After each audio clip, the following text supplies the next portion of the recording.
Hi, I'm Felix, and I'm a social media content creator, and I'm a big fan of Everybody Hates Chris and Community, so this is actually crazy that I'm talking to you. Amazing. Hi, Felix.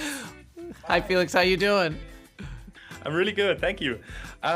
I love Brad and Dana this season, and I believe he gets to come out of his shell and flex his emotional muscle, and Dana gets to have so much more agency over her creative output. What does it mean to you to see these characters grow this much over the years? I think you said it. I think this is a fun pairing this year. I think Dana brings out a part of Brad that he's not really comfortable showing. He's not used to revealing himself. Meanwhile, Dana's constantly revealing herself. And I think in some ways he wishes he could have that power, that ability to just be herself and blend work and life together. And so this year it was nice to stretch that muscle a little bit and be able to go outside the office and see what does Brad look like in a relationship. What does Brad think that there's more to life than just money? And that was really fun to explore. You both got to direct episodes this season, which is great. And Imani, I loved your episode especially. It was so profound, emotionally moving, and I loved actually the Hamilton references. Because I'm a huge Hamilton fan, and I just love that. For the both of you, how did it help you, being actors yourself, to know, like, especially what you want as directors? Well, thank you for your compliments. I mean, our writers do such a good job at putting so much information on the page, and they also are very accessible to us. You know, we have Megan and David pretty much on set at all times, and when it comes to directing, you know, you come with a plan and you put all of your juju in it, and then, you know, and then they're there as a great resource to collaborate. If you need any extra information, they were so gracious with, you know, giving. And so getting to have my sort of directorial debut on a show like this, it was a very supportive space. And it was nice that they just allowed creative freedom, because our show is not only a comedy, but it has a lot of heart to it. So being able to blend both of those worlds together through my lens and be so supported in that, it was just awesome. It was just like a great experience as a first-time director.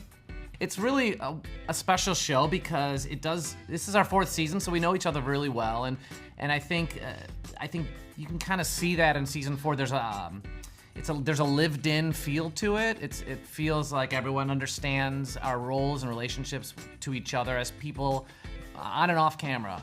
And I think a lot of people wear multiple hats on our show. So Imani directed, Ashley directs and writes on the show, David writes, directs, Rob as well. So I think there's so many people, Charlotte too, directing this year. So it's very comfortable on set and very collaborative. And that makes it really nice because it feels like you have a little bit more ownership into how a scene might look. And I think everyone just gets along with each other and trusts each other. So it makes it really fun to play, and it's not weird if someone comes up to you and is like, do that differently. You're like, It's not weird. It's very much like, great idea, let's do that. Mm-hmm. Video games are, to me, the kind of ultimate form of artistic vision and emotional expression. What does gaming, especially, mean to you? And do you have a specific personal memory related to video games, if any? Well, my respect for video games and gaming in general has grown exponentially since being a part of the MQ world. I didn't realize how massive it is, and there's just such a culture out there and a community that I've just dipped my toe in, and people just want you to be a part of it. More recently, when the strikes were happening, I was experimenting with a little bit of streaming, which was really fun, and I played a little Elden Ring.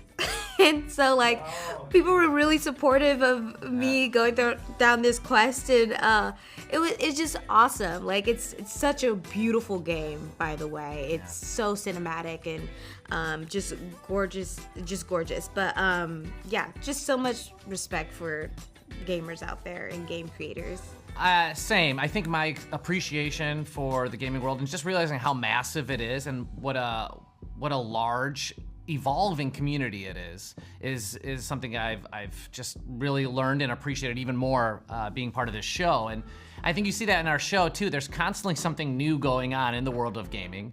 There's these expansions and new developments, which has been fun to incorporate into our show and use as sort of a jumping off point to our workplace comedy.